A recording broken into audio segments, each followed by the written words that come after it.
approved the budget for next year, and it includes almost a 4% hike in tuition.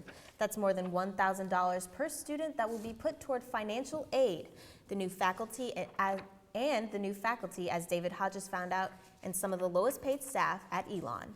Before many students wake up to earn the value of their degree, they're picking up your trash.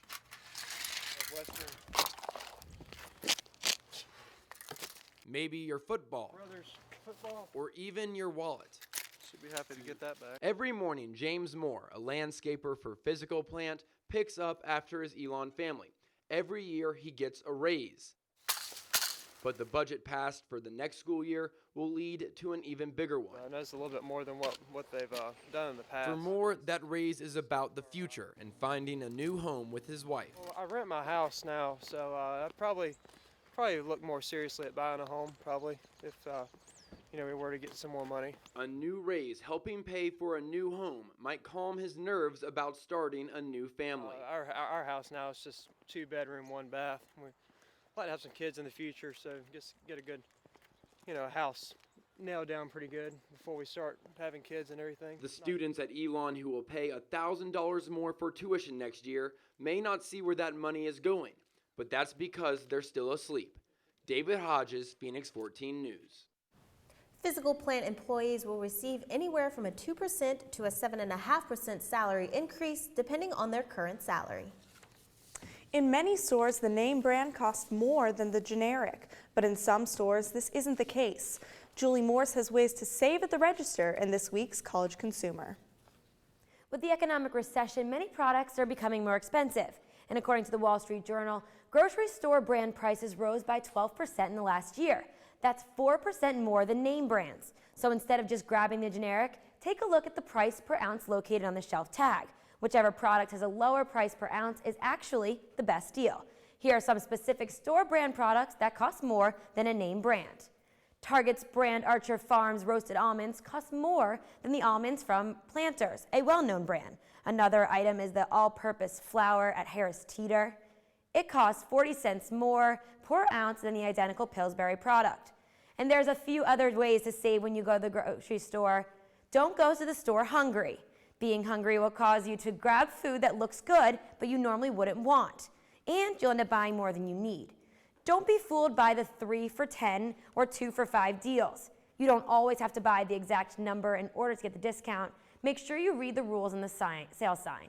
And finally, try not to use a shopping cart. If you use a basket instead, you're more likely to only put what you need in the basket since there's less room. Looking out for the college consumer, I'm Julie Morse. It's not only prices on food products that are increasing, gas prices are also on the rise. We have where you can fill up for less in this week's Pump Patrol. The Shell and Citgo stations on South Church Street have the cheapest gas around town. Regular is $3.57 a gallon. The Marathon on Haggard is slightly more expensive with gas at $3.59, and the Kangaroo on Haggard is most expensive right now. A gallon of regular will cost you $3.60. Almost 90% of Americans consider themselves very satisfied with their work, according to a survey by the Conference Board Research Group. Mike Casey was one of those people. He spent his whole life working nights, rarely seeing his family, but now he's following his dream. Sophie Nielsen-Colding found out how. As I hate to say it, but my first race bike was stolen, but I give it back to him, and it just started from there, and I've been just doing it all my life, ever since, playing with speed bikes. Mike Casey buys, repairs, and sells bikes. He opened up this shop 3 years ago, but fell in love with bikes at an early age. If it was sex, I could probably get off. That's like this store. This is my girlfriend. She makes love to me like no woman ever could. That's cool, ain't it? That's how I feel about what I do. She loves me. Told you that. Didn't I tell you that? She loves me. Mike doesn't run the store alone. It's a family business, and his son does his part. Whether it's after school or on the weekends, he'll be there, restoring bikes with his dad. My son Joshua, my love of my life, my youngest. I thought she was the love of your life. No, she's just my girlfriend. Mike and his son dump the bikes. They completely strip them down to the frame. They restore the parts and put the bikes back together so they look like this, ready to be sold. His whole life, Mike has been working to pay the bills, but now he's working for a different reason. Now I get to play with my boy. Now it's fun. We're doing hot rods to, he does his little BMX bike, and I sit out there and watch him. About scares me half to death. Business is good, but money isn't everything. He's starting a legacy. I'm trying to teach him something should happen to the old dude. He has something. I want to give him something that my parents didn't give me. Sophie Nielsen-Colding, Phoenix14. Mike said that he wants his son to be able to do something that he loves. The Elon Bike Shop is right up the street on West Webb Avenue. They are open Monday to Saturday. We have information about last night's snow. This week's weather in Phoenix14 weather. Elon students woke up to a blanket of white, but it didn't last long. It had many students hoping for a snow day today. The snow started falling in the early evening after a mostly rainy day. It quickly started sticking, first to the ground, then to the sidewalks and the road. Elon received between 1 and 2 inches of snow. If you're still hoping for a snow day this year, you will have to wait a little longer. There's no snow predicted in your 5-day forecast. Tomorrow will be sunny with a high in the 50s. Wednesday will also be sunny with temperatures in the mid-60s. Thursday and Friday will be rainy with temperatures right around 70 degrees. Saturday will be sunny again, but a little cooler with a high of 50. Memes are a new trend, and there's even a Facebook page just for Elon memes. A meme is a picture of a situation with a phrase attached to it to make it relatable in a funny way. And our Mallory Lane looked into memes and found that some may be more controversial than funny. They're supposed to make you laugh. It's just something that's supposed to be fun. Memes are the new trend taking over Facebook. Basically what I base all of these memes off of, whether or not I think a good number of Elon students will be able to relate to them. Elon Jr. Burt Brokaw creates memes for fun. There have been so many times that I've gone to the Elon gym, and I know a bunch of my friends have too, and not had our Phoenix card and had to go all the way home to get our Phoenix card. There was like no excuse. Making your own meme is pretty easy. All you have to do is pick a background and type in the phrase. Did a story on memes, got 10 views on YouTube. Not all memes are as funny as mine, but where do students draw the line? If somebody did ever post a not very nice comment, in many cases, you talked about that self-policing, there were often other students that would then jump in and say, that wasn't very nice. Director of Student Conduct Whitney Gregory says it's the responsibility of the users to monitor the Elon Meme Facebook page. It's a matter of us all upholding the honor code with one another, as opposed to one office or one person. Brokaw agrees, but he also says it's up to the individual student to monitor what they post. There have been a couple that I've made and like thought about and just not put up because, I mean, I want people to be able to laugh, but my goal isn't to laugh at other people's expense. It's really not. Instead, he says the point is to have fun and create more of a community. I think the point of memes in this case is to find a way to bring Elon students together. Mallory Lane, Phoenix14 News. There haven't been any serious issues yet, and Gregory says unless someone reports a meme to the university, the page won't be regulated. Still to come on Phoenix14 News.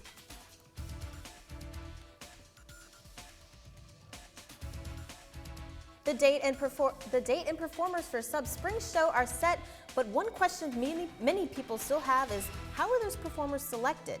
Find out next.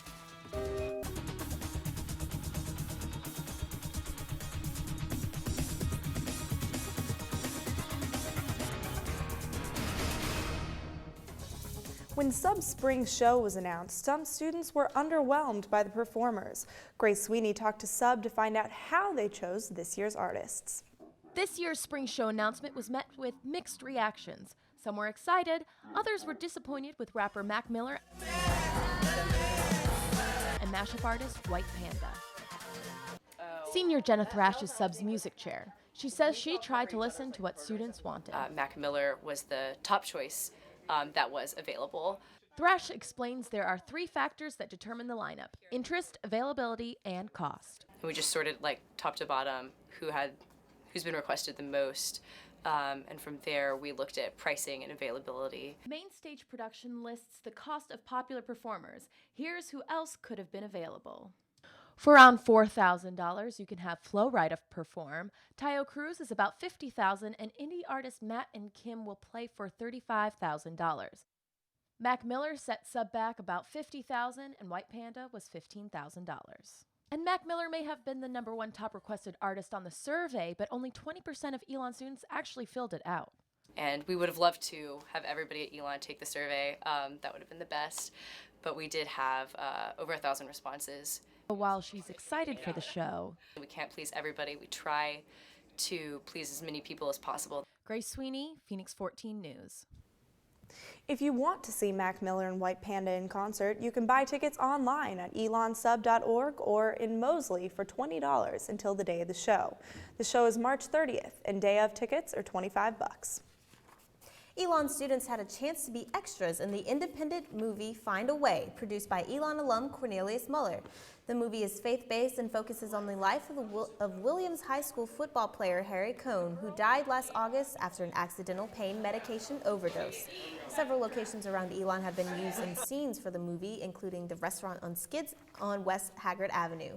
Elon cinema major Andrew Riley is the line producer in Muller's movie and is excited about the project. It's been a long haul to get this production going, but we have excellent material right now, and I'm really enthusiastic about seeing the product finished, getting production done and seeing how everything turns out. The movie isn't finished just yet. Next weekend, they're planning a scene at Rhodes Stadium. The Tournai Festival is happening all month long. This year's French Film Festival emphasizes the theme of religion. French Club President Kirsten Hogstead says hosting the festival shows the real French culture to the Elon community. A lot of it is also to educate others about what it is, because I think that there's a lot of maybe misconceptions or preconceived notions about how things are in France. The French Club shows a different movie every Wednesday night at 6:30 p.m. in the McEwen School of Communications. The final film of the festival will be shown March 14th. A wedding is a special day, but the costs quickly add up. After the break, we'll introduce you to an organization helping keep those costs down.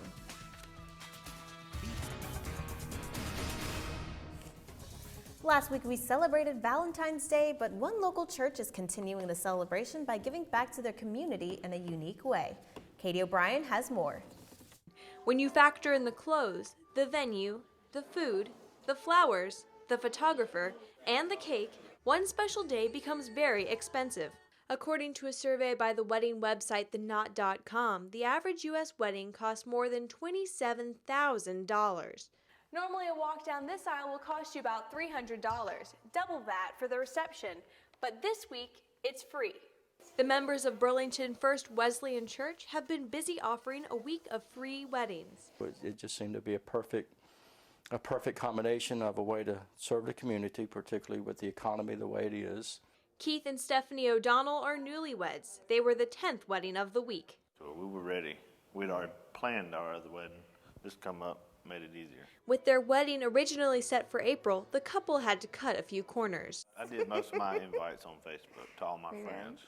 But with their family and the help of the church, they got it done. And Mrs. Keith O'Donnell. First Wesleyan provided the space, cake, punch, flowers, music, and photographer, but still listened to each couple to make their wedding dreams come true. Thank you. After the rush of planning, the O'Donnells and First Wesleyan see that it's not about the service, but what it represents. Whenever you start walking down the aisle, you're like, okay, I don't know nothing. And you sort of like black out to just that one person. Stephanie and Keith are using the money they saved to go on a honeymoon cruise, put an addition on their house, and of course, starting a family and living the rest of our lives together. And for First Wesleyan, this week.